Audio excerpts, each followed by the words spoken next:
The Center, with your host, DC Radical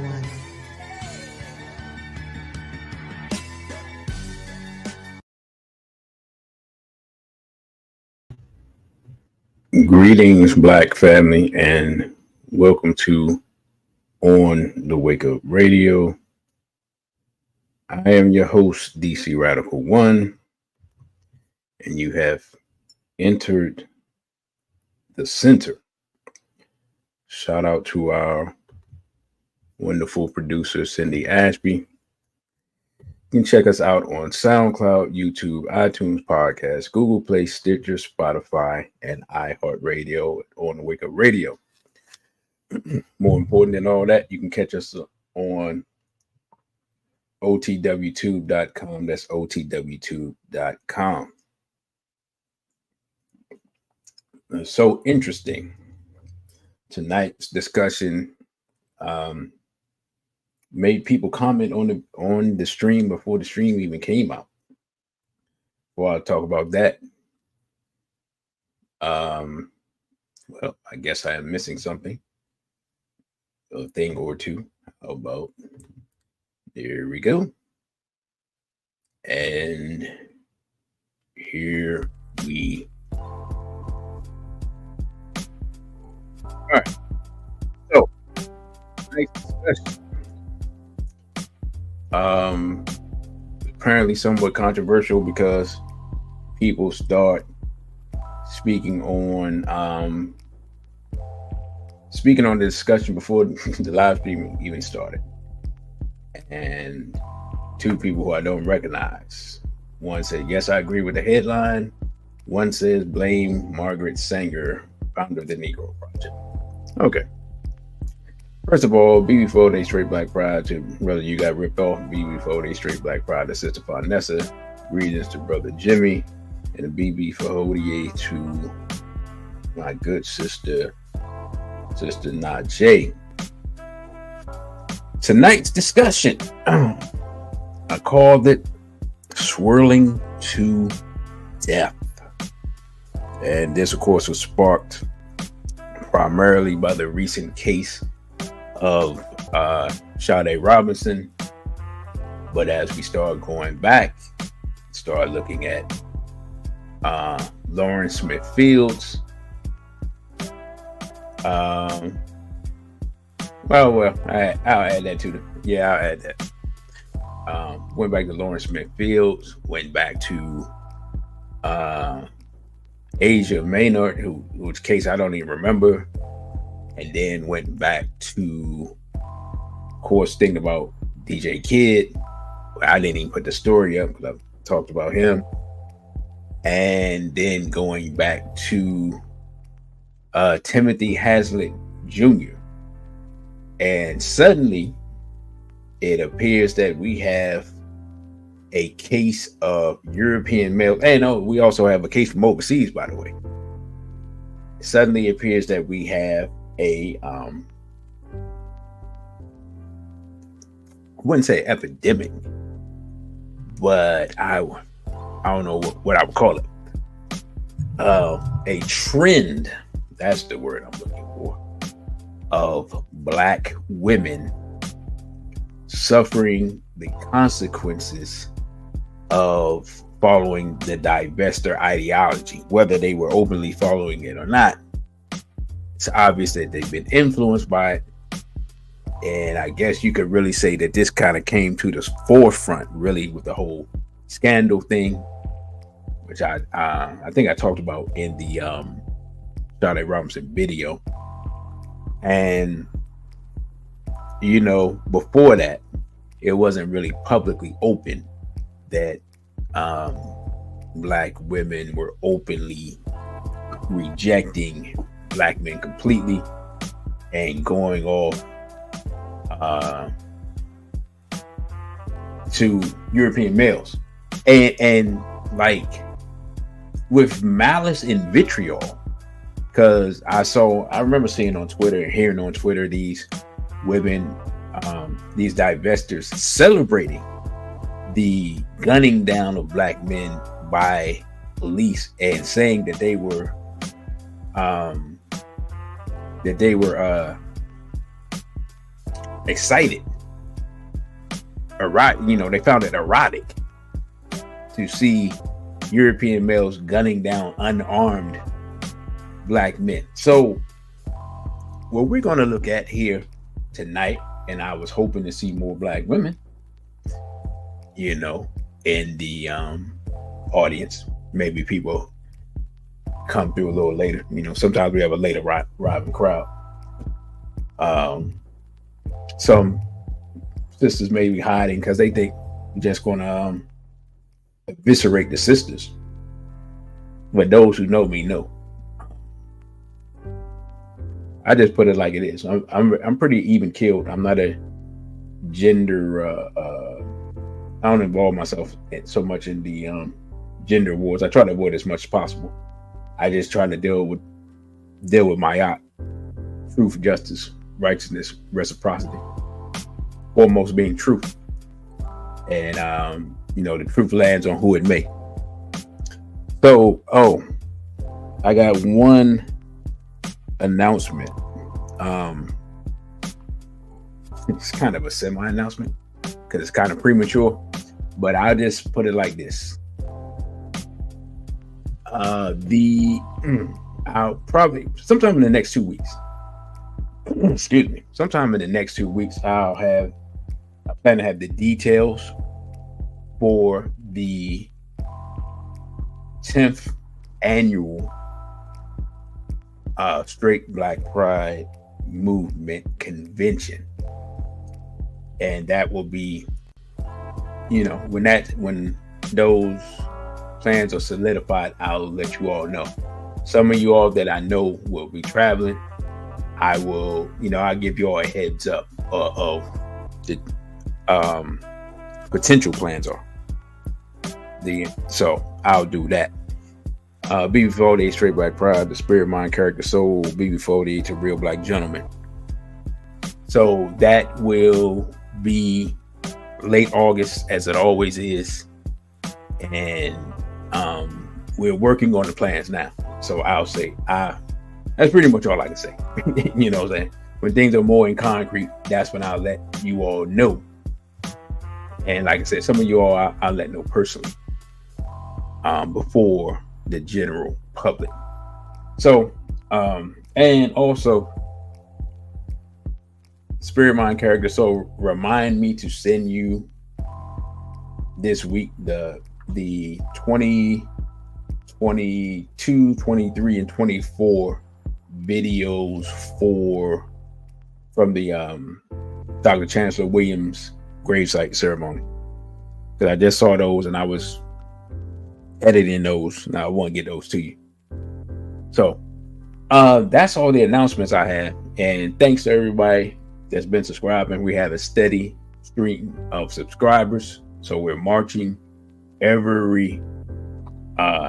closer, on our goal, which is to get monetized or get deleted trying. So we're closer to, I'll be honest, every show I do, we're closer to both. You know what I'm saying? Every show I do, we're closer to both. You know what I'm saying? So it's a race.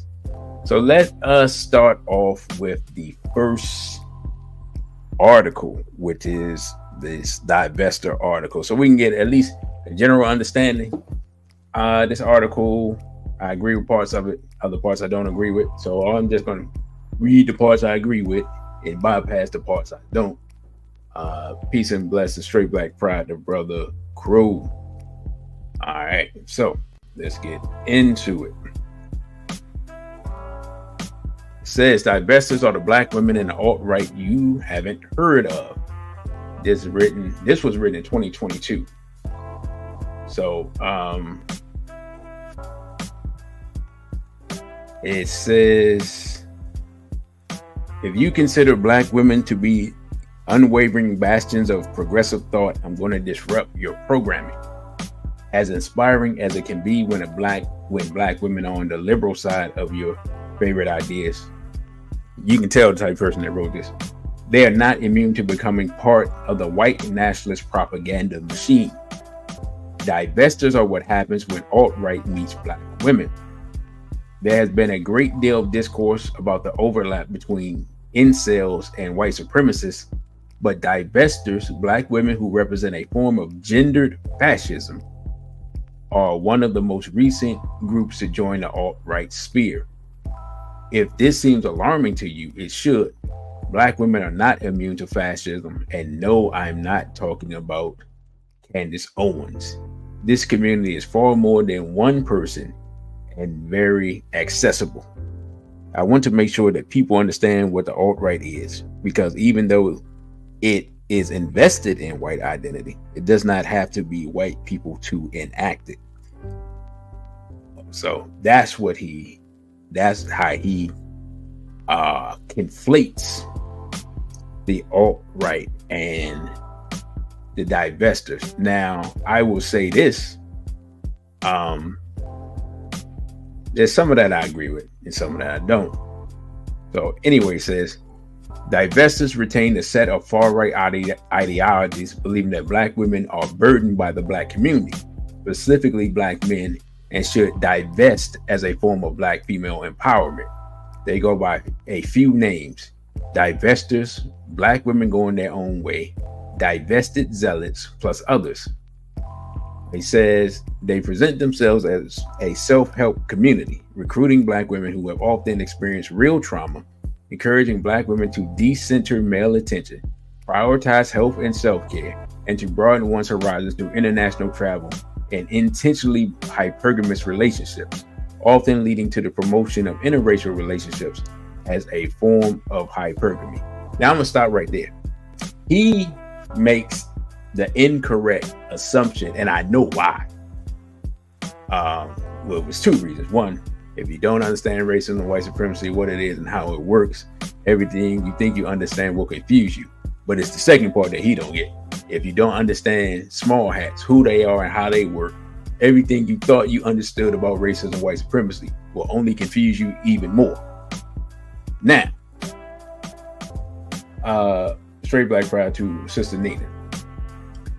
Now, while many divestors really speak white supremacist lingo, the root of it is still feminism.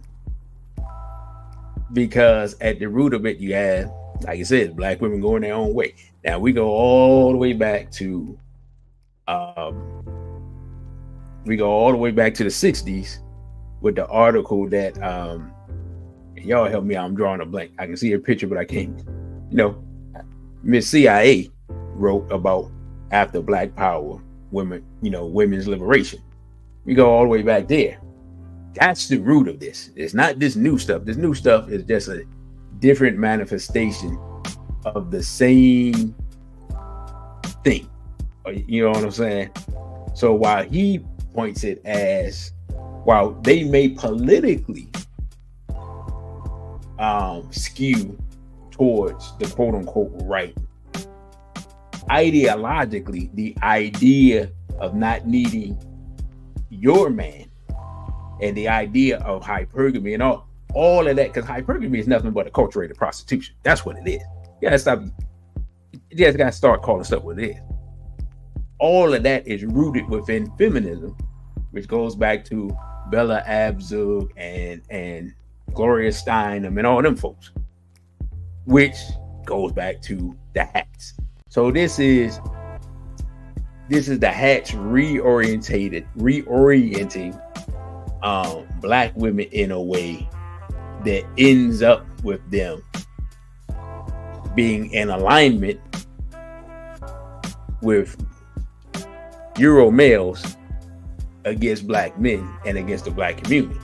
But it still serves the hat ideology, because the hat ideology is about miscegenation.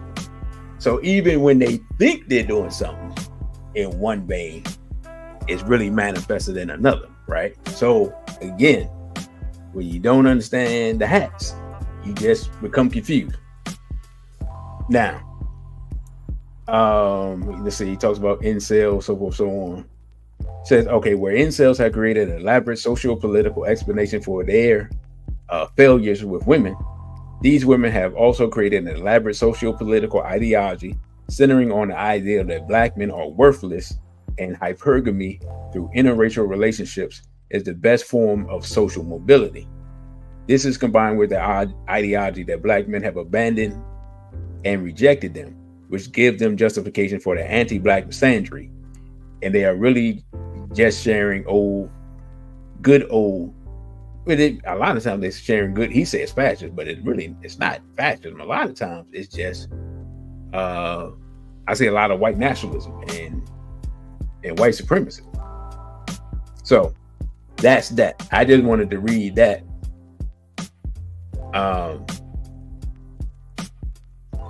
Read that so we can get a general understanding of what the Divestor movement is and what's about.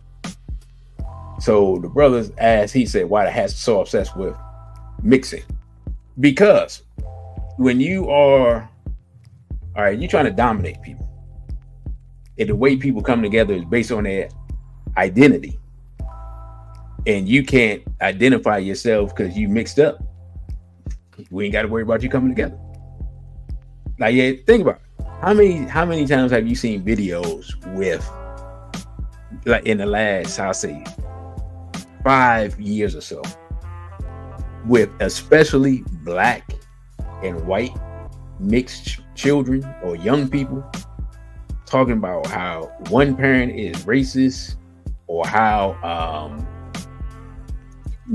how much they struggle with their identity and things like that, right? I mean, let's be honest. If we want to talk about the mental toll that takes on a person, just study the life of Halle Berry. Yeah, I mean, let me tell you something.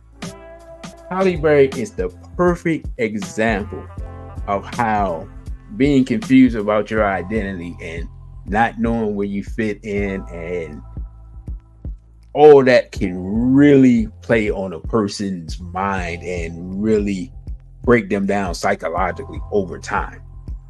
Because what Halle Berry was, when she was growing up, she said her mother told her that she would be seen as a black woman, and thus she was a black woman. And she went with that and was accepted as that. But then when she started getting acceptance from other people, then she went with that road. And then when she got rejected by those people, then she was left like, okay, now what I do? So I'm saying, study her life. She's a perfect example of somebody that just got lost in the search for identity. And, you know, when you in Hollywood, that makes it worse, because they, you know, the sharks are in Hollywood and they're waiting. Now, the reason I brought up the Divestor thing was because what really sparked me to do this show was I saw a sister say that she blames the Divestors for the Sade Robinson thing, which is basically what this person said on Twitter. They said Sade Robinson didn't show up for a shift at Pizza Shuttle in Milwaukee after a date with Maxwell Anderson. I blame Divest Twitter, Divest BW, and burn the Black American women for her murder. They uplift and promote white men as the better option, right? So basically, that's where we are. Black power to RBG Fatah. Now, if it was just one person in just one case, regardless of how horrific and sad it was, and it was horrific and sad and all those things, and for those of you all who listen to the video, you know I was disgusted, wanted to throw up. I wanted somebody to okay, never mind, I can't say that. Those who know me, like those few of you all who know me, y'all know what I really felt. I can't say those things. Those who know me know, you know, what I really, really felt, right? But as I said, I blame partially while this person blames the divestors. And I understand why, because all these women are young that we're going to talk about, except for one sister that's nearly 30, but the other two are 19 and I believe like 22. So those are young women. These are college age women. So they're influenced by social media more. They're influenced by what other people say more than, a 40-year-old woman, right? Now,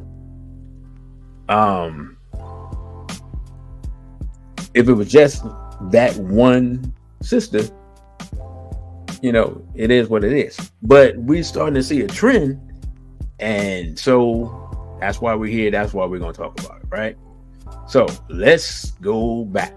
We got to go back in time to not really the first time I noticed it, because the first time I noticed was actually that the eye opener for me was the Jason Roger Pope case. When the Jason Roger Pope case happened, and I've done 3 videos on it, so you can go back through the Radical Reports. I even put it in my lecture, my Godless Black Woman lecture. Greetings to Lee Clinton and greetings to KW Don. The Jason Roger Pope case, the fact that he was able to, as he says, as he claims, be with hundreds of black men, and this is like random local DJ guy, like this is not no celebrity type thing, and black women and girls, and have HIV allegedly, and still be with them, and people see that he with women that look underage, and just rampage through our community, right? Random white dude. When I saw that, I was like, oh, hold up. Is something different here? Or I put it like this, something new to me is happening, right? And I wasn't aware of it. And I didn't really realize this underlying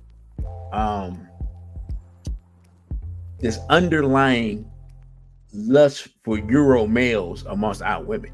I hadn't seen that. I hadn't encountered that, because when I was growing up, you know what I'm saying, basically I grew up in a segregated city. DC was segregated. Okay, in the 90s it was segregated. In the early 2000s it was segregated. You know what I'm saying? And not segregated as in black people can't go nowhere. Segregated as in black people were in the government. The city was 80% black. Black people were the police chief, the mayor, 75, 90 to 80% of the city council, all that. So everything was black. So none of that stuff. I didn't know nothing about no black women being with no Euros like that. I ain't seen none of that, right? So when I started seeing this stuff, especially when Scandal first came out, that was something that was like, oh, wait a minute. Women are looking at this and they're enjoying it, not because it's a good show, not because it's well written, or not. Nah, it wasn't none of that. It was because a black woman was with a European male in power, right? The president. You know what I'm saying? And when I saw that, and I saw how women were getting excited and celebrating and stuff like that, and this was when I was on Twitter, I was like, oh, okay. You got something new happening. So to me, that was I ain't gonna lie,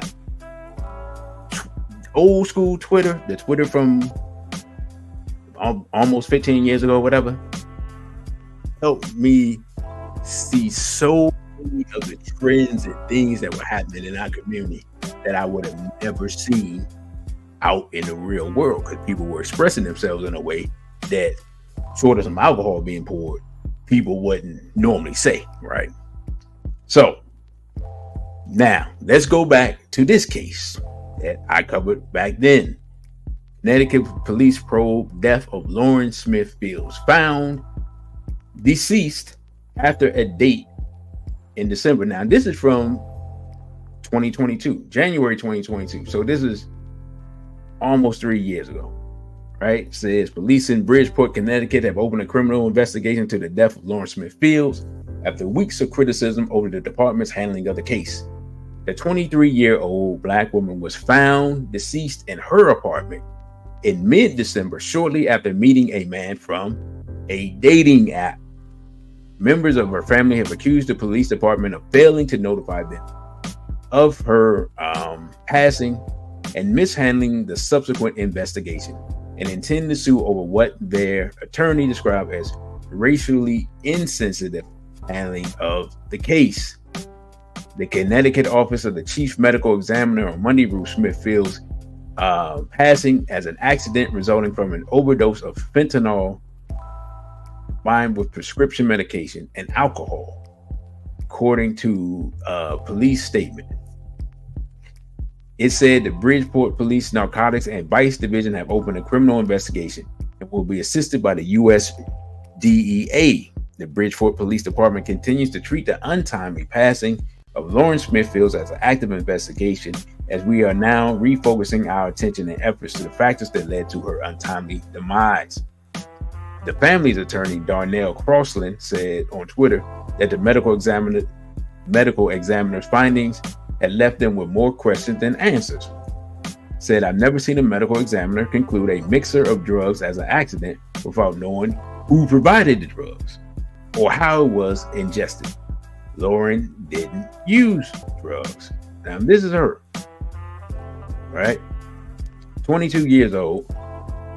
And I don't think I have a picture of the Euro she went out with in this article. It's her again, right? So she goes out with a European male who is 37 years old. She's 23. And then she's deceased, and they find a lot of blood and stuff. And yet they conclude that he overdosed. I guess they conclude, did they say accidentally? I guess they're saying accident. No, they just say overdose. So they don't even say accidentally. They just say overdose. And that's what they come up with. And then the European male, as far as I know, he was never charged, right? Okay, let's go to, wait a minute. Does his alibi, his lie? Okay, let me see. It says they found Smith Fields lying on her back on the floor with dry blood in and around her right nostril, according to a police report shared with CNN and other news outlets. The man who placed the call was also at the scene when police arrived. His name was redacted in the report, though NBC News has identified him as a 37-year-old white man. The report said he had been doing chest compression with the guidance of emergency operator on the phone and described him as frantic, trembling, and shaking. He told police that he had met Smith Fields on the dating app Bumble 3 days earlier and had met her for the first time the previous night. The man told police that Smith Fields had invited him over and the two were taking tequila shots when she became ill, went to the bathroom to vomit. When she returned, he said they drank more tequila, with mixers, and played games, ate food, and started watching a movie. Smith Fields fell asleep on the couch, and a man reportedly carried her to her bed and fell asleep next to her. Said he heard her snoring when he woke up early in the morning to use the bathroom. When he woke up again around 6:30 a.m., he saw she wasn't breathing and had blood coming out of her nose, and he called police. Medics said she had been deceased for at least an hour, according to the report. Now, my thing with that story is, if you all were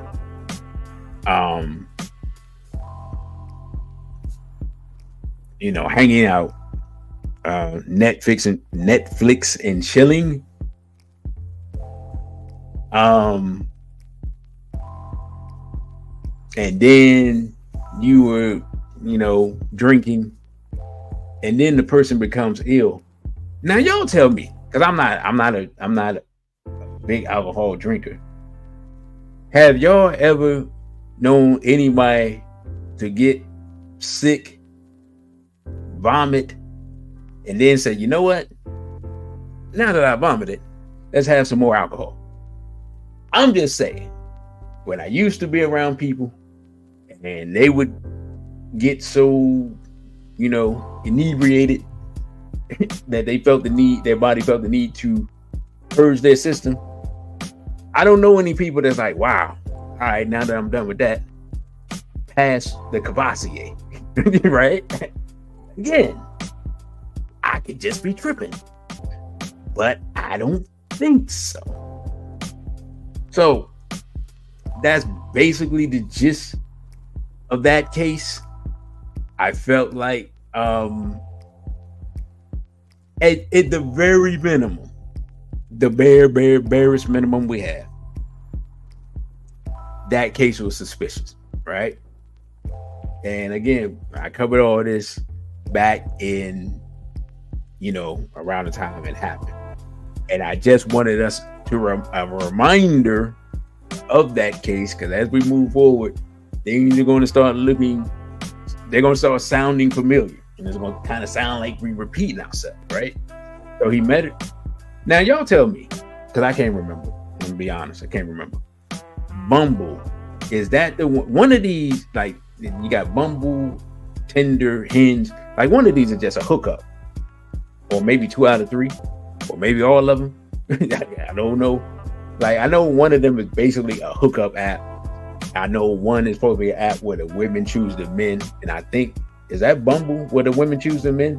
Because if that's the case, then that means that she,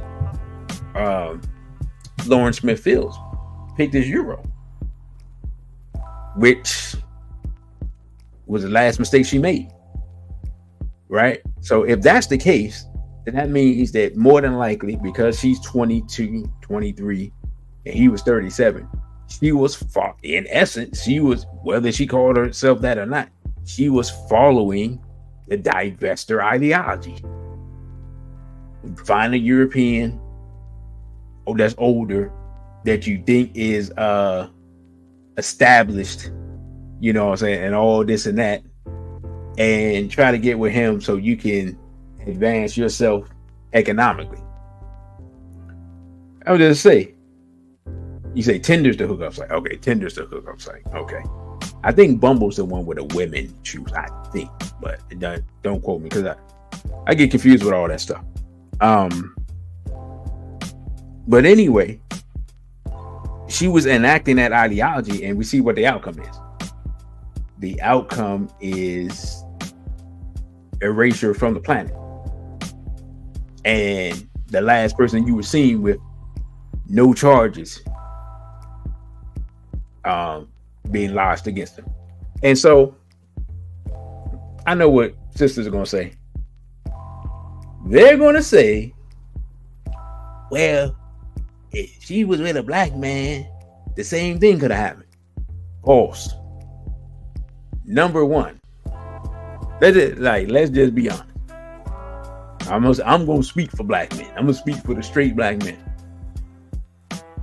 If you're type of black man, you into chocolate sisters, and a tall, fine chocolate sister hollers at you on an app, and then y'all Netflix and chill, you're going to do everything in your power to come back the next weekend, if not the next night. And doing everything in your power does not involve giving her more alcohol after she gets sick. Just being, I'm just being completely honest. Now, if there are any straight men here who want to disagree with what I just said, you know what I'm saying? Raise your hand so we can question your straightness. So let's just keep it a buck. When you Netflix and chilling or whatever, or you going back to a young lady's house and y'all getting inebriated and it's quote unquote watching a movie, generally what happens is the Netflix start asking, are you still watching? I ain't got to get no, you know what I'm saying? We all adults here. You understand what I'm saying? So the idea that, the same thing would happen if it was over black, false. Absolutely not. Now, when there's a relationship, do some black men be out here lunching because of, getting caught up in their emotions and all that stuff? Sure. But that's not what we're talking about here. We're talking about meeting a person and not surviving the first date. That's what we're talking about. This is example A, right? And also, let's be realistic. If something happens and it's a European male, whatever excuse that he gives to the police will probably be like, okay, I can see that. And the chances of anything happening to him are small. If it's a black man and your friends say, well, she went out with TJ last night and then we didn't hear from her, immediately the police are going to arrest TJ. Immediately. Don't matter if he did it or not. And the chance is 75% that TJ going to jail. You know what I'm saying? If he don't have some type of alibi, if he's not like on camera, not being there at the estimated time of the person being deceased, the black man is going under the jail. That's just the reality. So the idea that black men can do XYZ too, yeah, sure. But the results of it and the consequences are different. And black men's mentality is different. In the case of intimate relations, we're not just out here, just the vast majority of black men, they're not just out here running around trying to end women that they are actually getting a chance to get intimate with when they first meet them. Nah, that ain't happening. That's not happening. Let's stop the lies. Straight black men enjoy intimacy too much to throw that away for no good reason, right? So just keep it a buck here. Now, that's case number one. And we're not gonna go all deep into the cases because we've seen them all before, excuse me. But we're just trying to establish and see if there's a pattern. Okay. This article says Sade Robinson's ending draws comparisons to who? Lawrence Smith Field case. What does it say? Real quick, we go through it. The disappearance and deletion, as they say, I hate that word, but anyway, of a Milwaukee teenager is drawing comparisons to the 2021 deceasement that took social media by storm. A recent discovery of a limb was a necessary clue to help police capture the man allegedly behind the disappearance of Sade Robinson, a black Milwaukee teenager who was reported missing April 2nd, 2024. Cell phone data and video footage helped local authorities find DNA evidence that connected Maxwell Anderson to what has been deemed a murder case. The 33-year-old. Now, again, we have basically the same age range. Instead of she's younger, she's 19 and he's 33. And then we had 22 and 37. So the same age difference. That's what I'm looking for. That he's been charged with first-degree intentional homicide, mutilating a corpse, and arson of property other than a building. A criminal complaint revealed that Anderson and Robinson met each other for the first time. Again, on a date at Twisted Fisherman Seafood Restaurant on Canal Street, April 1st. Just realized that was April Fool's Day. Shouldn't be hanging out with anybody you don't know on April Fool's Day. But anyway, surveillance cameras captured the pair getting to know each other over a meal from approximately 5:30 p.m. until a little before 6:30 p.m. Officers leading the case used Life 360, a family location safety app, in efforts to track down Robinson's location. The data found that the phone traveled from the restaurant to a bar called Duke's on Water. I guess that's Water. Oh, Duke's on Water. And later near Anderson's residence, where tracking halted until the early morning when the location moved to Warnermont Park at 2 a.m. Nearly 48 hours later, Anderson was pulled over during a routine traffic stop and taken into custody after the clothing he was seen wearing in the surveillance footage of him leaving a crime scene was found in his car. Once a warrant was approved for search the criminal's home, blood was found on some furniture and the walls of his home, along with gasoline containers, according to CBS 58. Police, Robinson's family, and local volunteers are still searching for the rest of the victim's remains. So now, two cases strikingly similar. Young, basic college-age black women, mid-30s age European males. Black women end up being removed from the planet. In this case, this male has been arrested and is currently confined as the case is waiting to go forward, right? Now, I am going to play the video that talks about the Sade Robinson case again for anyone who did not see it in our other report. So here we go. We'll have details on the investigation, but we start with Adam Reif live from Anderson's South Side home, breaking down the new information tonight. Adam.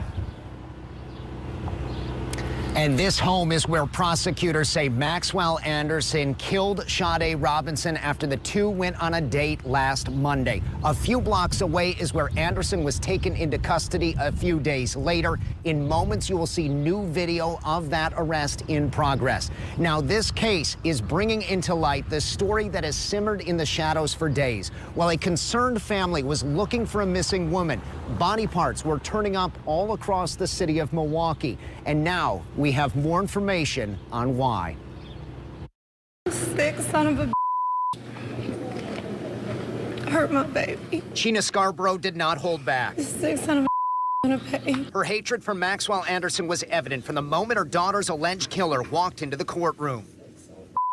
Prosecutors say Anderson and Sade Robinson went out to two restaurants and bars the night of April 1st, then returned to Anderson's home on South 39th Street. They say at some point that night, Anderson killed Robinson, dismembered her body, then drove her car around while he scattered the body parts in various places. The allegations in the complaint are abhorrent. It is the highest level of violence imaginable. Anderson also did Sade's car and lit it on fire. He spoke just once during Friday's hearing. Do you understand the maximum potential penalties? Yes, Your Honor. Anderson's attorney first tried to get the homicide charge thrown out. And there's nothing in here that says that she died at Mr. Anderson's home. Sade's mother again lashed out. So I'd ask you to dismiss that count before we address. Anderson's attorney then alluded to Anderson being innocent. Had Mr. Anderson been involved in this horrible tragedy, we would expect one to flee. But bail was ultimately set at $5 million.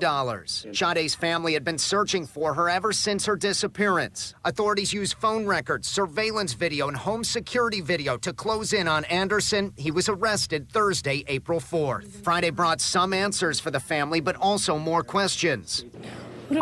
Do something like this to my beautiful baby. She hurt nobody. And little closure. Me and my family would never be okay. Imagine trying to bury your niece with nobody for the service.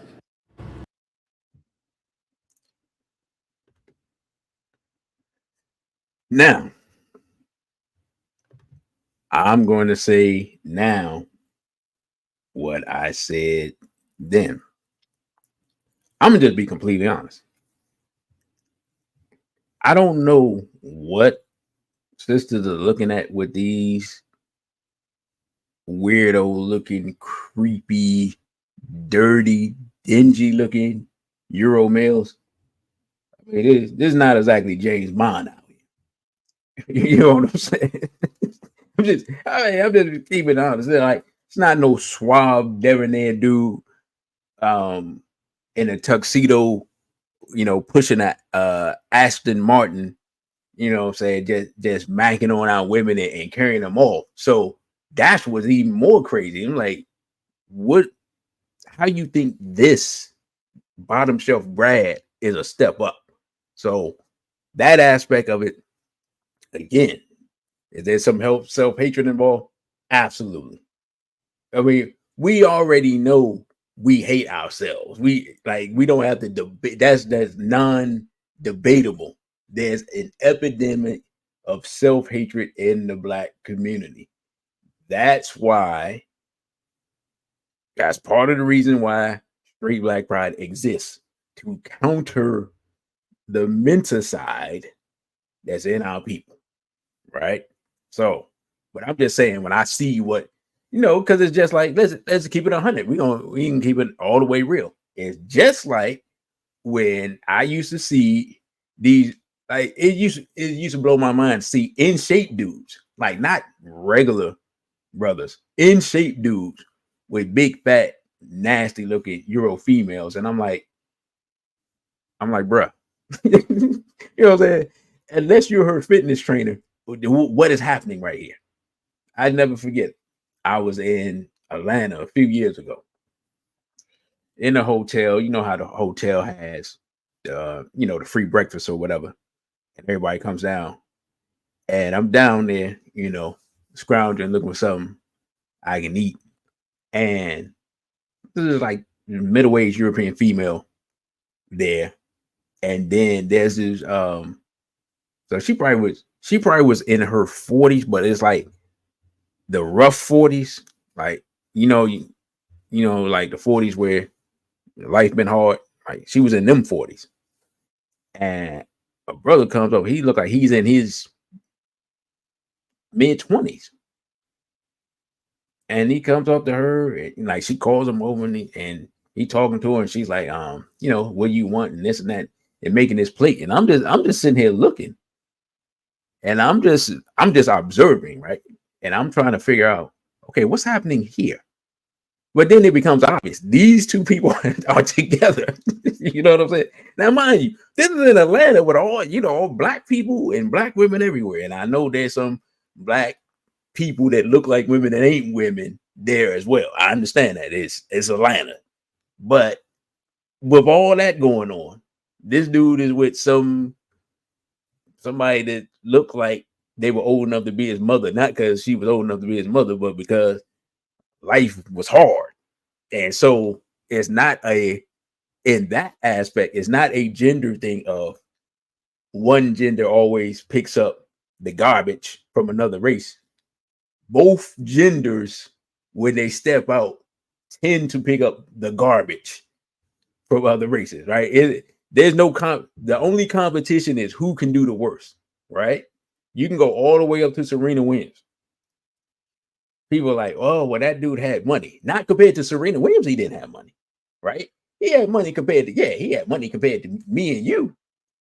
But compared to, like, because Serena Williams been with athletes and actors and rappers, and like she's been with all types of celebrity black dudes.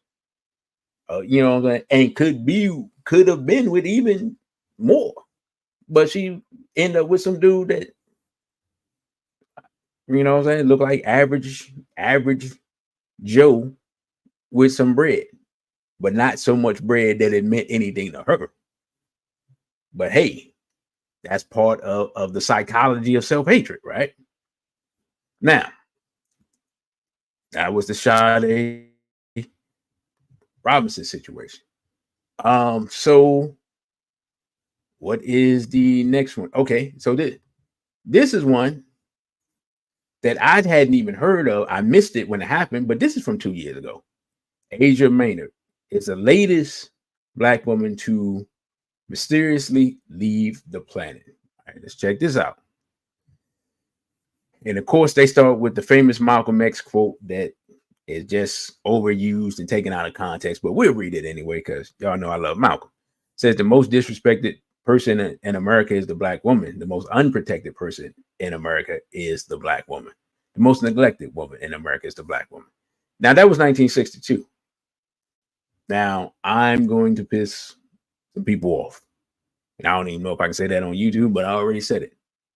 In today's day and time, in 2024, a quarter of a century into the 21st century on the European calendar, here in what is known as the United States of America, that we call Western Israel. In reality, the most disrespected person in America at this time is the straight black man. The most neglected person in this day and time is the straight black man. The most hated and vilified person in this day and time is the straight black man. You argue amongst yourselves in the comment section. I said it. You know what I'm saying? Now, because straight black men don't even like to be straight anymore. Says, in case you've been out the loop, which I was because I missed it, yet another young black woman has been removed from the planet after going out on a date with a European male. Asia Maynard, a mother of 4 and native of Kansas City, Missouri, look at Kansas City soon, was found deceased, and her family is not pleased with the way police are investigating circumstances surrounding her demise. And if this happened in Kansas City, they're not satisfied because the police in Kansas City have a tendency to not do their job with situations like this. Says, with law enforcement claiming that no foul play is expected, that means they've already decided that they're not going to do any work. Asia's family, as well as social media, have been in an uproar. So what exactly happened to Asia Maynard? Keep reading to find out. All right, I guess that's what we do. Says, Asia Maynard was found deceased after she went out on a date. Asia Maynard was found on February 19, 2022. The outlet says that officers found Asia's body at a Kansas City home at 8 a.m. that day. The development came after Asia's family contacted police to file a missing persons report after they hadn't seen or heard from her for a few days. Asia's sister, Tara, shared that investigators told her Asia would probably be fine and get in touch soon. Well, that's a lie, you know, because he was already not on the planet. However, police, the family soon learned that police, oh, wow. The police already knew where Asia was. Wow. Okay. Tara explained that she spoke with Asia on Friday when Asia said she had met someone who was going out on a date.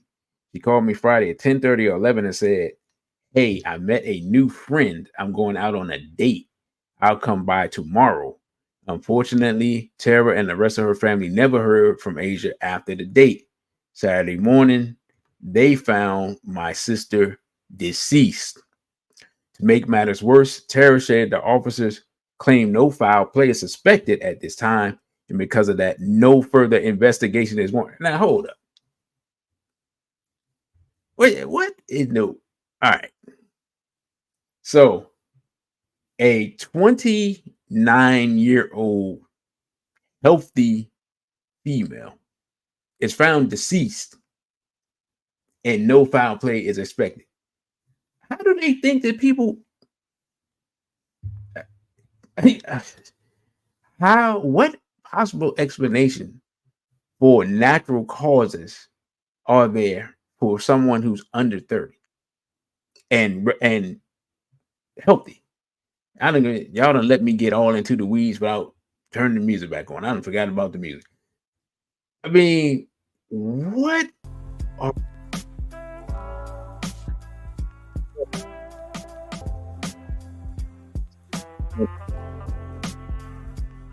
We're learning about this case together, right? So the Kansas City defender has identified Asia's date as Isaiah James Crown. And this isn't the first time he's been involved in an incident like this. The publication spoke with ex-friends and roommates of Isaiah, who alleged that there have been other instances when Isaiah gave people drugs that caused them to overdose or be removed from the planet. Wow. So now the question, of course, is who is he connected to that he's protected? Now it says, additionally, once the family viewed Asia at the funeral home, they were convinced that authorities were wrong about the cause of her demise. When she got to the funeral home, we viewed her body and she had blood in her eyes and her ears, and her clothes were saturated. It's no secret that the deaths of Black and brown people are not always handled correctly by law enforcement. With the suspicious recent demise of Connecticut native Lawrence Smith Fields Asia's family and social media users want Asia's case to be handled differently. They are demanding answers. The interview with the Kansas City defender, Asia's family called out the Kansas City Police Department for botching the investigation and called Isaiah called him a Jeffrey Dahmer. Yeah, that's the word I use. Called him a Jeffrey Dahmer. At this point, he's a Jeffrey Dahmer without the actual, munching on people. He's literally a serial killer. He knows he has laced fentanyl. He's giving it to people, and he doesn't care. Police reportedly have an open investigation into Asia's demise. However, Asia's family feels that not enough is being done, and since she was on a date, they want justice if the man in question is responsible. It says, I want justice done if he did it. Please, in the name of quote unquote Jesus, I know God saw everything. Can I be honest without being disrespectful? Just be honest here. Jesus has done a horrible job of protecting black people for the last 500 years. I'm just saying. I'm just going by history. You know what I'm saying? I'm not trying to disrespect anybody's religion, but over the last 500 years, 600 years, Jesus has done a horrible job of protecting black people. Like if that's part of his job, or that's his resume,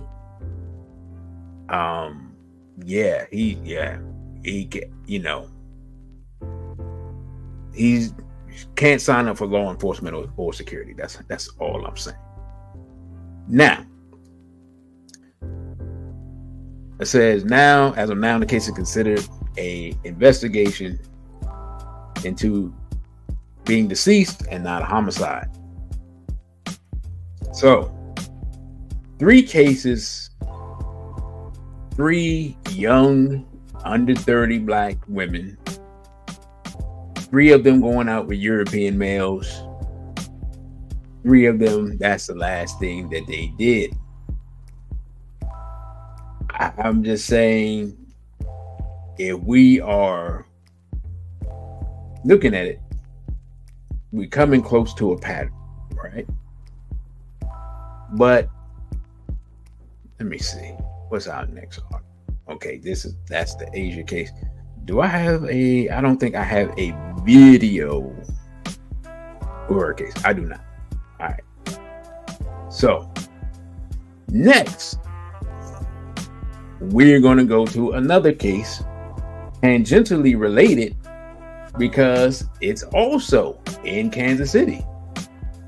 We got to go back and remember. We covered this, it seemed like 2 or 3 years ago. The accused violator, kidnapper, Timothy Haslett, appears in court where attorneys asked for the case to be sealed. Kansas City, Missouri. This is from April 15th of this year. Timothy Haslett Jr., the man accused of kidnapping and violating and torturing a black woman, appeared in court Monday. During the court appearance, Haslett was in shackles, wearing a striped jail jumpsuit and glasses. His attorney told the judge she's not receiving discovery in a timely manner. She also filed a motion to seal court records in Haslett's case. Now, why? I don't know. I mean, to me, that means the case is so heinous that you don't want people to know about it, but people already know about it. Anyway, Haslett was arrested on October 7, 2022, after a woman and victim in the case knocked on doors and was yelling for help. It was later discovered the woman had escaped from Haslett's home, where he kept her in a room inside of his basement. Now, let's stop right there. The reason we're stopping right there is because another person which one was it? Because Sade Robinson, the Sade Robinson case, that person allegedly had a what he referred to as a quote unquote sex dungeon. right? Now, just be honest. Divestors can say whatever they want, but I don't know the brothers that have dungeons. And it's not part of the black psychology to conflate violence and intimacy, right? Anybody that you see doing that, that's because the indoctrination in this society, but that's just not how we roll. You know, black people would have never made the movie Psycho.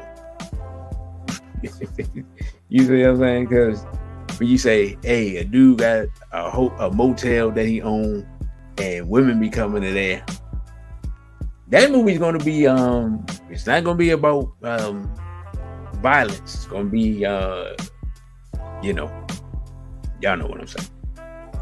Y'all know how our brothers are. So the divestors can say what they want, but this is just not how we roll. Now,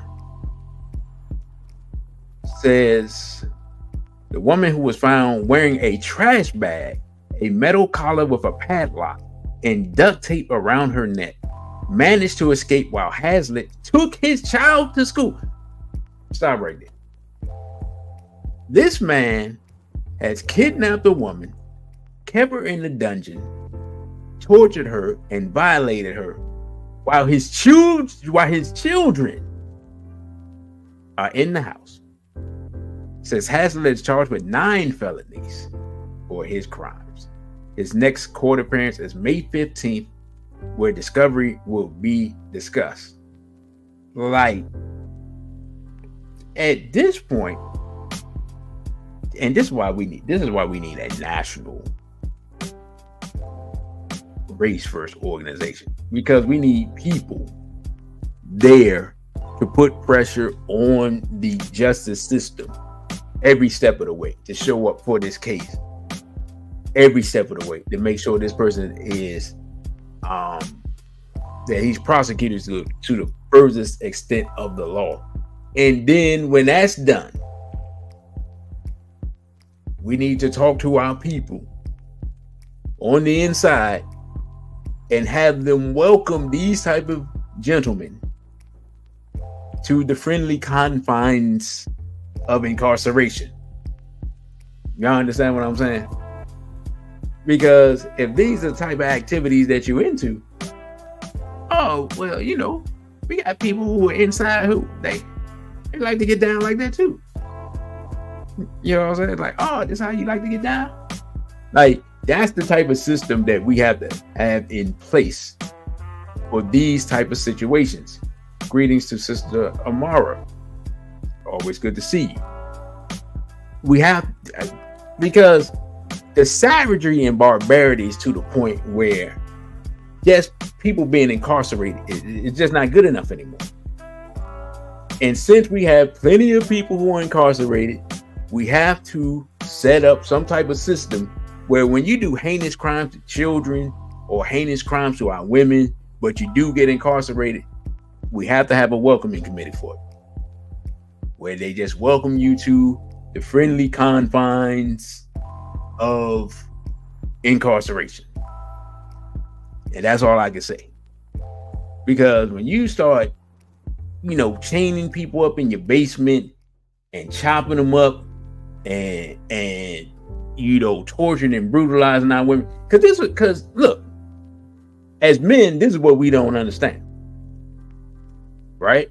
Even if you like, well, these sisters, they mess with Europeans, and we don't care about these divestors and blah blah blah, and all that stuff, right? That we know that in the back of our mind, a lot of us gonna say, let's be honest, we be keeping it 100% real here. But here's the thing: if you as a man are seen as unwilling, not unable, but unwilling to defend your women and children, you set up them and then yourself to be removed from the planet, because other men on the world stage will look at you as the weak link. It's just that simple. Because in reality, from a geopolitical point of view, the law that we see amongst the incarcerated of I will take what's yours if you don't defend it, including what's on your body, parts of your body, is how from a geopolitical standpoint things go. Those who will not resist will be the first to be violated. Right. So this is way beyond any individual case. It goes to the point of us not being exterminated. But you got to be able to see it and understand the ramifications of what's going on. So it's beyond Sade Robinson, it's beyond Lauren Smith Fields, it's beyond each individual case of these young sisters going out here, not knowing what's going on, listening to this backwards divestment nonsense or whatever, and all this hypergamy mumbo jumbo and risking their life to be with bottom shelf Brad and then ending up in a river somewhere.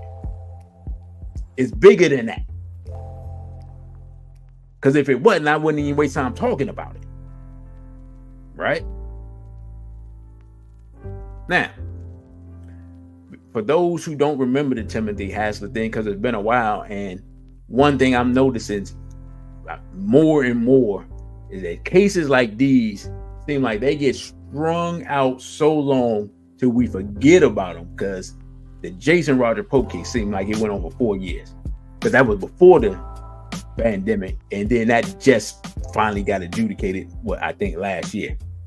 So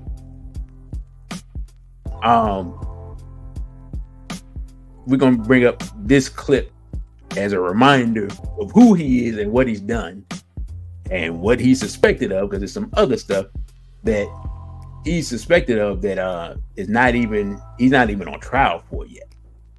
So let me, first of all, get myself together.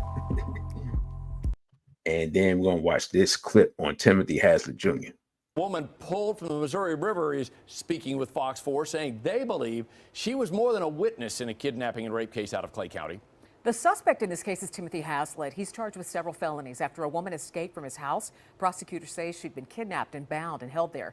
In the months after the charges, investigators started searching for Janie Crosdale as a key witness against him. Fox 4's Malik Jackson's at the Clay County Courthouse now after speaking with her family. Malik? Yeah, John and Lauren, they say that maybe Janie Crosdale is a witness in this case, but they also believe that she is a victim of Timothy Haslett's, and they say indeed Janie Crosdale was loved. Timothy Haslett's house sits empty, the back light still on, and almost a year later, neighbors like Tim Grover are still reliving that day. I didn't have the fence. Timothy Haslett charged with 3 separate felonies relating to kidnapping and rape. Right now, he has a $3 million bond, and after the positive identification of Janie Crosdale, prosecutors want even higher. Kayakers found her body in the Missouri River more than a month ago. Police and prosecutors have been looking for Crosdale for some time, making public pleas as early as January. In a statement to Fox 4, Crosdale's family says, "We are deeply saddened at this horrific news. We are, however, relieved that we finally get to have a proper burial for her. She was truly loved and will be missed." They say she wasn't just a witness, but she was a victim of Haslett's. Fox 4 reached out to the Clay County Prosecutor's Office. They say right now they cannot release any more information, and so far won't even say rather they believe Crosdale was killed. I am sad for the family, to be honest. Like I said, it kind of is unnerving, but like I said, thinking about it, and I've had almost a year since he's been arrested, doesn't really surprise me. The Clay County Prosecutor's Office tells Fox 4 that they're receiving new information daily and sometimes more than that. We also did speak with the Missouri State Highway Patrol. We asked them about this body that was found, Janie Crosdale's body, and they say right now this remains an open investigation. At the Clay County Courthouse, I'm Malik Jackson, Fox 4, working for you. Now,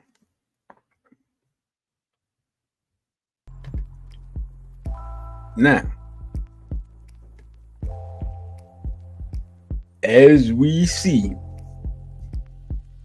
they suspect Haslett of crimes in addition to what he's already being charged with. And if we go back and remember, they didn't talk about it here, weirdly enough. But the sister that escaped from his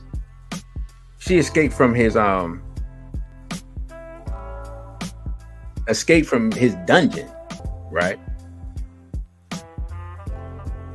She said that there were other victims, or there were other people when she was captured that were there, and the police say they didn't find any evidence of that, but she was adamant in that. And first of all, hit a 1 if y'all can hear me, so I'm not make sure y'all can actually hear me. But so the chances are, what we have in this case in Kansas City is that Haslett is a serial offender, and they're only now connecting this lady that he just found in addition to this, and this may be the other person that the young sister that escaped saw, or there may be some more people. Like there's more to this than what we have seen thus far. Now I'm gonna say this, because we're gonna get into it all the way.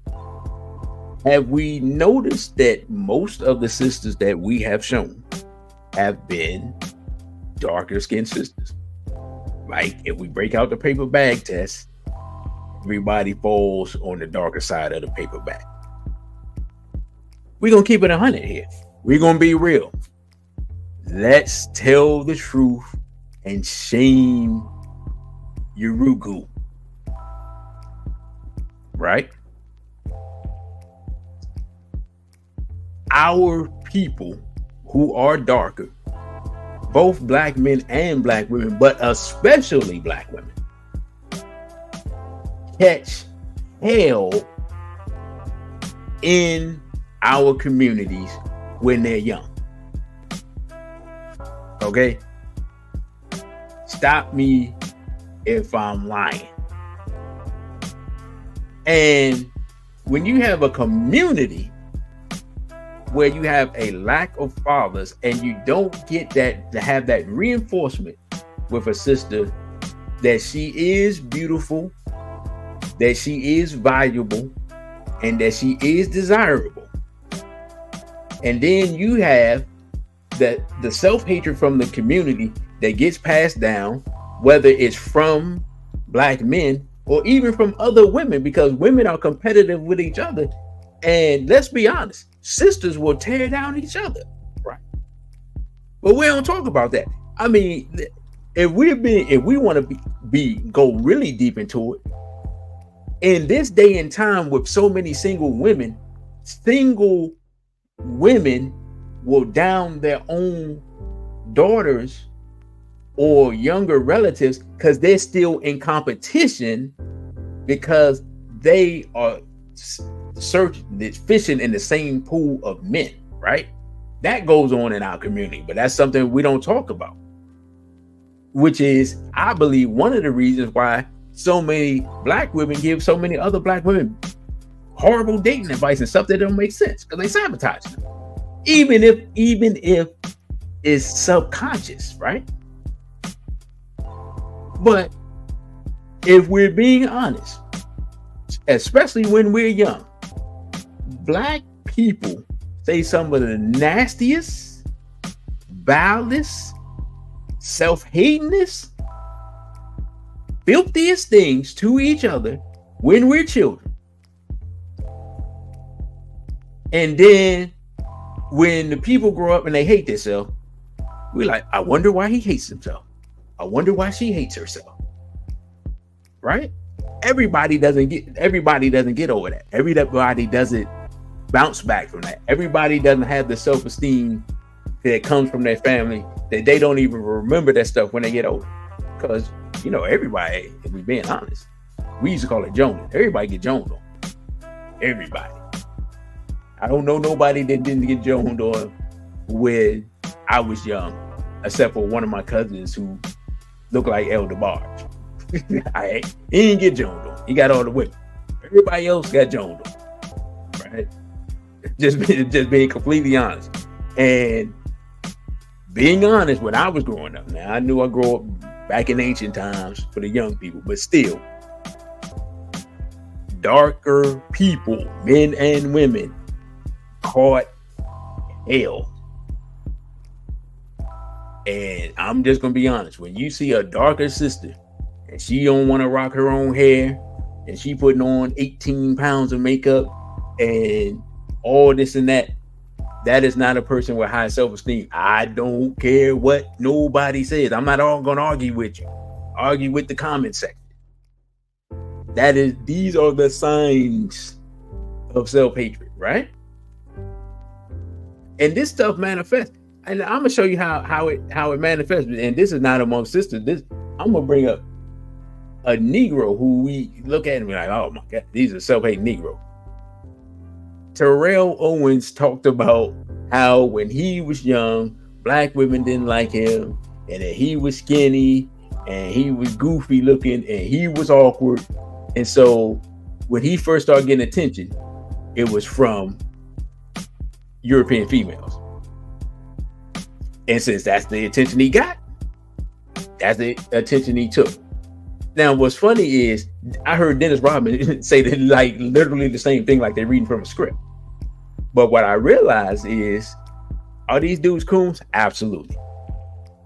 But the cooning didn't come from outer space. The cooning came from our own community, where people don't feel valued. It starts in the home, and then it manifests itself through their behavior with seeking acceptance outside the community because they don't get it in the community. Now, I grew up in a different environment where being black was something to be proud of. I grew up in an environment where my interactions with sisters were positive. And most of the sisters' interaction with us was positive because we like black women. Everybody didn't get that. I didn't realize that at the time that was a privileged thing, but apparently is. We're in a much more integrated society now.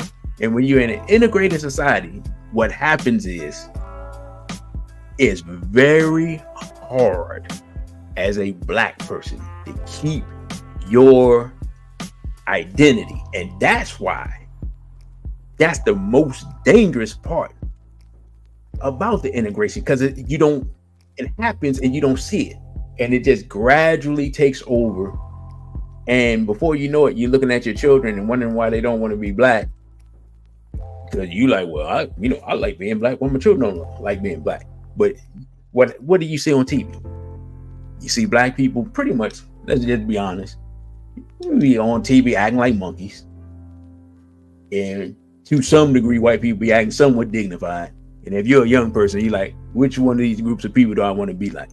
I want to be like this fool on TV, or I want to be like this person. Well, if I got a choice, if I can't be like this person, I'll go be with these people. But we don't talk about that part. We don't talk about us running around inwarding ourselves to death. We don't talk about these rappers running around looking crazy and acting crazy. We don't talk about Sukiyana out here acting like, you know what I'm saying, a slore. We don't talk about all that, right? If that's what you see, it's kind of hard to be have some racial pride and dignity and self-respect, because racial pride, dignity, and self-respect won't even allow you to descend into the basement to be with bottom shelf Brad, because when he show up, you're like, oh, this dirty looking dude, man, let me get out of here. I made a mistake. But we don't have enough of that.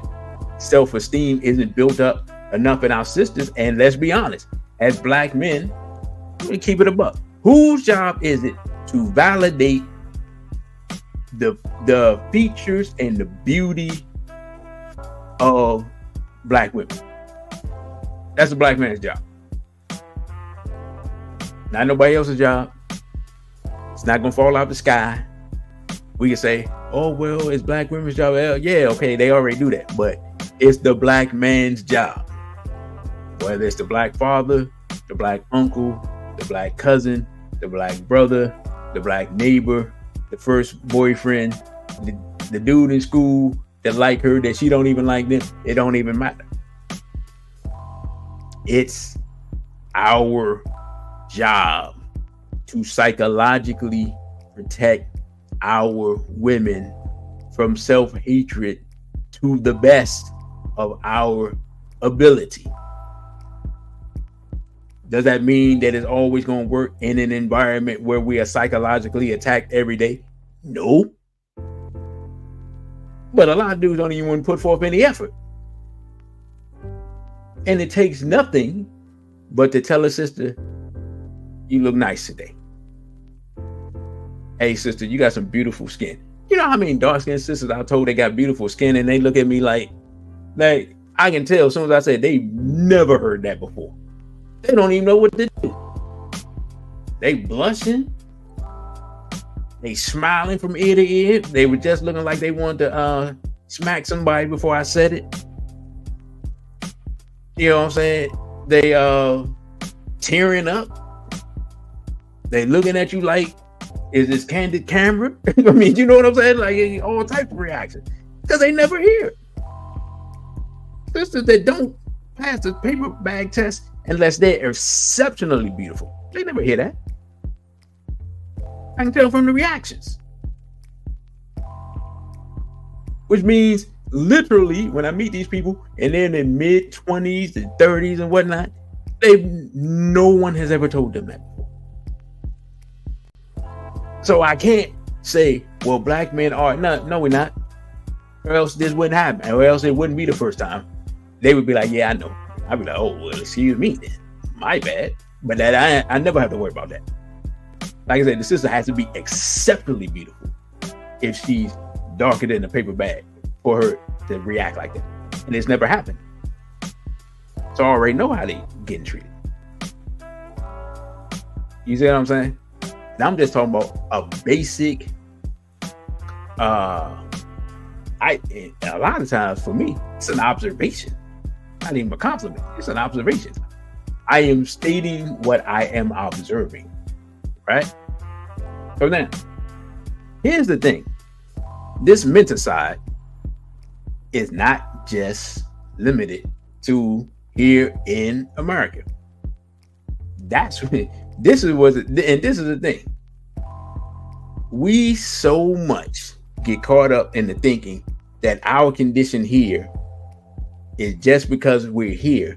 We don't even realize the menticide, the self-hatred, the worship of enemies and others only happens here. Now, check this out. Court declares American national Lucas Richard not guilty. You like, wait a minute, not guilty of what? Who? What? Let's get into it. Lucas Richard, an American national who was accused of attempting to delete a black woman and was detained at the Monrovia Central Prison, has been found not guilty following a ruling on the matter. Now you like, bro, where's Monrovia?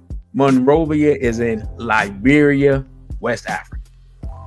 Lucas was accused of allegedly attempting to annihilate his Liberian wife, Jessica Lloyd, in 2023. Now, here's the thing. Richard already has a wife. He has an American wife. But he's accused of trying to remove his Liberian wife from the planet. It says during the trial last March, he pleaded not guilty on March 6th to charges of attempting to remove his wife from the planet. He's a Christian missionary from the Creekside Church. The Creekside Church. Anyway, maintained his innocence before Judge Nelson Cheney of Criminal Court B and Jessica Lloyd's family. Despite expectations of a guilty plea, Richards, clad in a blue suit and tie, firmly stated not guilty, causing shock among the courtroom attendees. Judge Cheney requested prosecution present their witnesses in response to Richards' plea. Initially, Richards' lawyers rejected a jury trial. Proceedings were adjourned to March 7th after the first witness testified. The court denied Richards permission to travel abroad for medical reasons, modifying his bail conditions to prevent him from leaving Liberia during the trial. That was smart. The victim, Jessica Lloyd, who survived the attack, actively participates in prosecuting her husband. Cheney's decision was influenced by concerns that Richards would potentially not return if allowed to leave Liberia due to the absence of an extradition treaty with the United States. Now, of all the African countries that you would think would have an extradition treaty with the United States, Liberia not being one of them is interesting, to say the least. The indictment alleged Richards attacked and injured Lloyd in Dixville, Caldwell on September 14, 2023. The Creekside Church initially expressed support for the victim and maintained Richards' innocence upon learning of the situation. Despite conflicting reports, the church trusted the Liberian legal system to uncover the truth. Acknowledging the extramarital relationship between Richard and Lloyd, the church withdrew its support. The information we received from his wife, who was serving with him in Liberia, was that Lucas was attacked and robbed, so we posted a prayer request for our congregation. News later broke out that Lucas had been incarcerated and accused of attempting to delete this woman, they say a Liberian girl, in aggravated assault. He maintains his innocence. They emphasized cooperation with authorities and sought truth and justice. The church confirmed that Lucas was not a member, but had his church in Liberia with an independent structure. So now all of a sudden, hold up. So they saying he's not part of the church, but the church sent out a message, in essence, defending him. Man, who they think they fooling? Anyway, our social media posts calling for prayer made it seem to the Liberian community that we are insensitive to the victim and appearing to defend the accused, and by extension dismissing his charges. This was not the case, the church said. Prayer is our priority when confronted with a situation like this. The church is sensitive to Jessica, who also accuses Lucas Richard of perpetrating the act. For her sake and in light of our relationship with the Richards, we also must seek the truth. A task made more difficult considering the eyewitness accounts are radically different. Now, I'm going to stop right there. So, we have a situation where a missionary, and we know about missionaries in Africa, for those that know, is accused of, one, he's having an inappropriate relationship with a Liberian woman because he done went over there apparently with his wife, and then done found him another wife, even though he's Christian and not Muslim. So ain't nowhere where he's allowed to have no two wives based upon his religion and him being a missionary, excuse me, right? And then, because what they don't say here is that he was in mid-attack when a passerby saw him attacking the black woman, and the black man stopped him from removing her from the planet. Like, that's the part of the article that we ain't got to yet, or is not in the article, right? But what I'm gonna do, we're gonna watch this last clip of this situation from a local station to where he's from, so you can get a better and more clear idea about this case.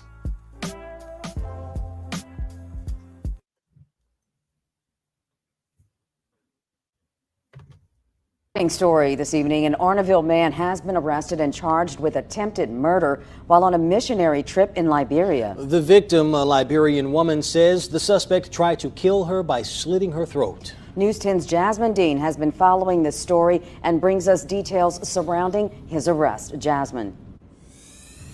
Multiple news outlets in Liberia have been reporting on American missionary Lucas Richard being arrested and accused of trying to kill Jessica Lloyd. Richard claims he was only trying to help while being robbed. On September 14th, a Facebook post from Creekside Church in Urbandale, Iowa, asked for prayers for Lucas Richard, a missionary the church supported while he and his wife Lois Ann Richard served in Liberia. The church says they received a message from his wife saying he was attacked and robbed. After the post, Creekside received backlash due to news of Richard being arrested for allegedly trying to kill Jessica Lloyd, a Liberian woman. Liberia's Ministry of Justice confirmed Richard's arrest in a statement after the Liberia National Police arrested him on allegations of criminal attempt to commit murder and aggravated assault. During their investigation, Richard told Liberian police he and Lloyd were attacked by people on motorbikes after he took her to the market. Richard told police Lloyd was hit by a motorbike, causing her to fall in a ditch, leaving her with lacerations on her neck, head, and fingers. Investigators say Lloyd was taken to a hospital where she alleges Richard was the one who slit her throat. Richard was taken into police custody and is currently being held at the Monrovia Central Prison where he is awaiting trial. News 10 reached out to Creekside Church about their support of Richard, and they told us in a statement, "Sadly, we have confirmed today through an eyewitness from Liberia that Lucas had in fact entered into a second marriage with Jessica, which neither we nor his wife had any prior knowledge of. While there are many points of allegations we cannot confirm, since the extramarital relationship has been verified, this alone makes Lucas ineligible to represent our church or receive support." While Liberian National Police continues to investigate, Richard maintains his innocence. Creekside's full statement can be found on our website at klfy.com. Jasmine Dean, KLFY News 10.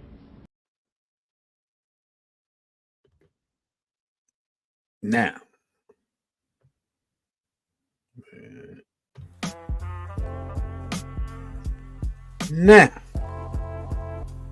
as we see,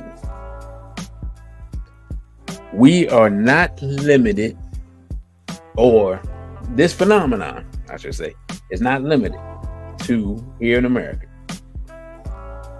In Liberia, we got what certainly looks like to me a middle-aged European male, a relatively young black female, and the only reason she hasn't been added to the list, it was in Liberia, brother. The only reason she hadn't been added to the list of people who are not on the planet was because a brother came by, saw the assault, and stopped it. I don't know why that hasn't been mentioned, but that's what happened from what I reading a Liberian article. But here's the thing. Even in Liberia, in West Africa, when caught red-handed and stopped in mid-assault, the European male is found not guilty and allowed to walk free. So for those divestors who were like, oh, well, he could have been attacked by an African dude in Africa. This is true. But I'm willing to bet $5 to 5 donuts that if that had been the case, the black dude would have been caught and thrown in jail, because they would have said, who's the last person that she was with? Oh, we saw her walking down the street with her husband. Arrest that Negro immediately. Because it's no different, right?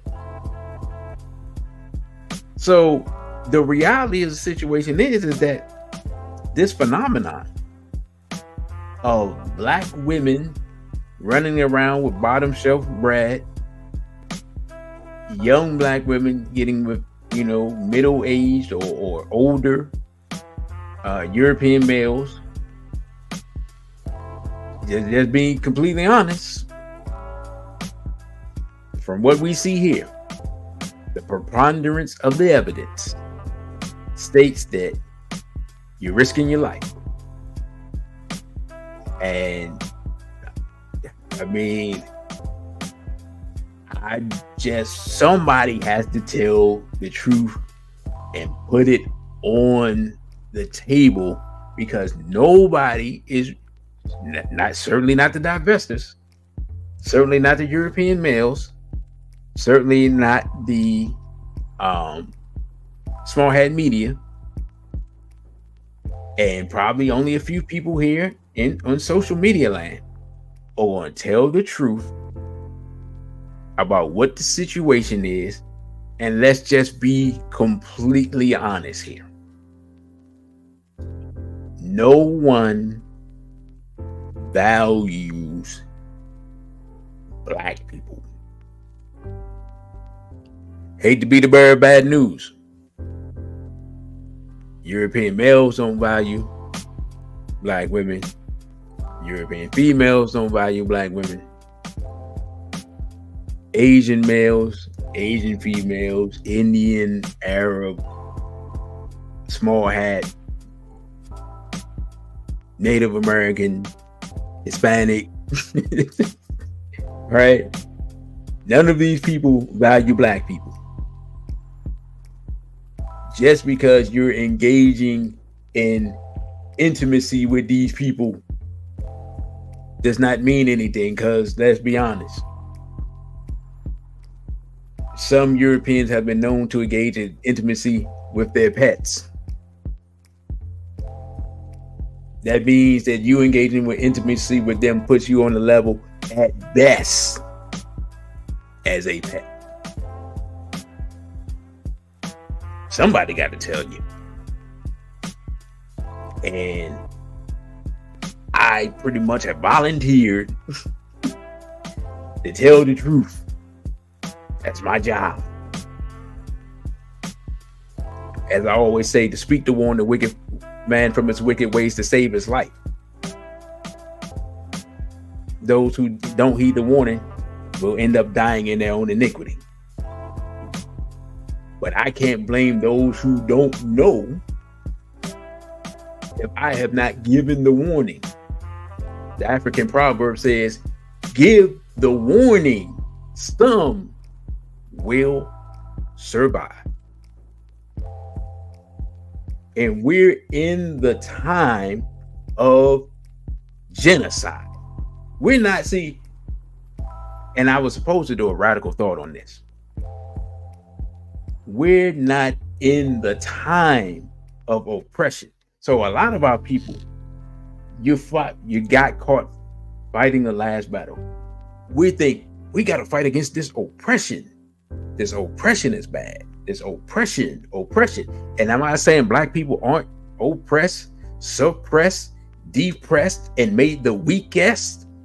I am not denying that fact. But what I'm saying is the end game is the removal of black people from the planet, because the goal, as stated by Bill Gates, is for population control for everybody. So if the goal is for population control for everybody, we know the people first on the list are black people. Like we're not shocking nobody or surprising nobody with that statement. If somebody said, hey man, there's too many people on the planet, which I mean the quote unquote elites have been caught saying publicly multiple times, and if you research it, for decades, we know the first people on the menu to be reduced are black people. So why volunteer to be first on the menu? So I'm gonna tell any young sister that happens to stumble across this, I'm gonna tell you what apparently your mama and your daddy won't tell you. I'm gonna quote our now ancestor, Baba Cambone. These people want to kill you. And the hats want to make money while killing you. That's the difference. That's the only difference. And some of these people are deranged enough that to them, intimacy and violence are the same thing. This is what you're dealing with. I'm going to tell you the truth. I'm your uncle that's going to tell you the truth. Because I love you enough to tell you the truth. Even though you'll be mad at me. But you can't prove me wrong because I already proved what I said. Based upon the preponderance of the evidence. We're not at war. War is being made upon us because we're not responding properly. Now that is not the women's fault because it's the men's job to defend the perimeter. Which means it's my job first to warn and to guide. Because a person that doesn't heed the warning and doesn't heed the guidance can't be protected nor defended. Right? I'm gonna give you a perfect example. Anybody that's ever seen the TV show 24, how many times did Jack Bauer tell his daughter to do XYZ? She do the opposite and end up in all types of ridiculous situations where if she had to just listen to him the first time, at least she wouldn't have been in them situations where she almost get removed from the planet. He's trying to stop the whole world from being blown up or the president from being assassinated or whatever. And he can't get his daughter to simply stay in the house or go to their grandmother's house or, you know, like something simple. And she getting to all types of confusion because of that. And that's how some of our people are. And let's be honest, that's how some of our women are. They put themselves in situations which can lead to you not being on the planet because they refuse to follow simple instruction. We can argue about whether I'm right or wrong after you follow the instruction to save your life. That's how I look at it. You argue with me. First, go over there, barricade yourself, and take this 9mm. Then afterwards, you can argue with me about whether or not my tactic was correct, or you can argue with me for yelling at you to go over there and barricade yourself in the corner with this 9mm. You can argue with me about why you had to say it like that. Hey, you wasn't moving fast enough. That's why I had to say it like that. You move faster, I'll change my tone. Because what do women always say? It was your tone. It's the way you said it. Well, I'm saying this nicely. Dealing with Urugu could end your life. Chasing after bottom shelf Brad could end with you being in the river or dismembered or in a barrel or buried in the backyard or taken and locked in the sex dungeon for 20 days. I'm going to tell you the truth if nobody else ain't going to tell you. And I'm saying it out of love because it makes me literally want to throw up to hear these type of stories of our young sisters being annihilated by our bitter enemy, because I know he enjoys it.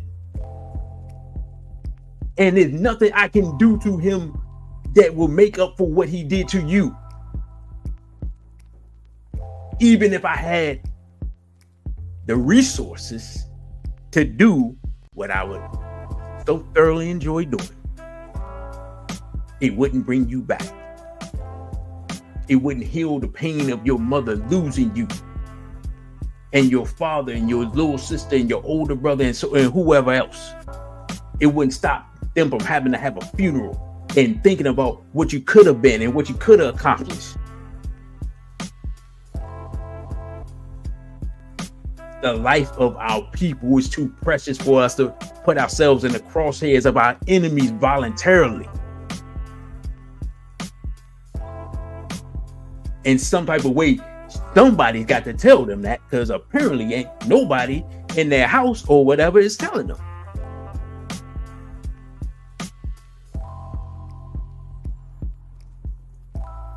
So With that, brothers and sisters, you can follow me on Instagram at dc.radical1, on Twitter at dc_radical_one. Follow me at OTW2 at dc_radical1. If you would like to donate via the Cash App, you find value in this message, $DC_Radical1. Of course, this is the YouTube, capital D, small c, Radical1. And the email, dc.radical_1 at protonmail.com. If you would like to send me a message, you have something to say, you got an opinion to express, or you need to contact me because you want some, maybe you want some media, I will let you all know what the next lecture will be that will be edited. Because of the subject matter, more than likely it will be the death and rebirth of the godless black woman. I just have to find out which edition I will edit, or I may make a super cut where I edit them together. I will let you all know that as I work on it. So I thank you all for listening. Don't forget to like, share, and subscribe. Thank all the new subscribers, the new listeners, everybody that's coming through. With that, I say a BB for ODA and straight black pride.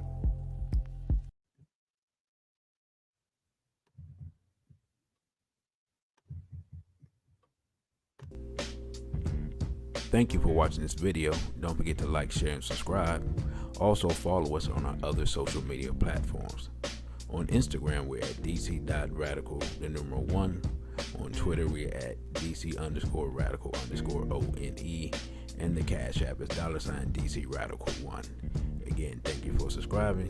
A BB for ODA and straight black pride.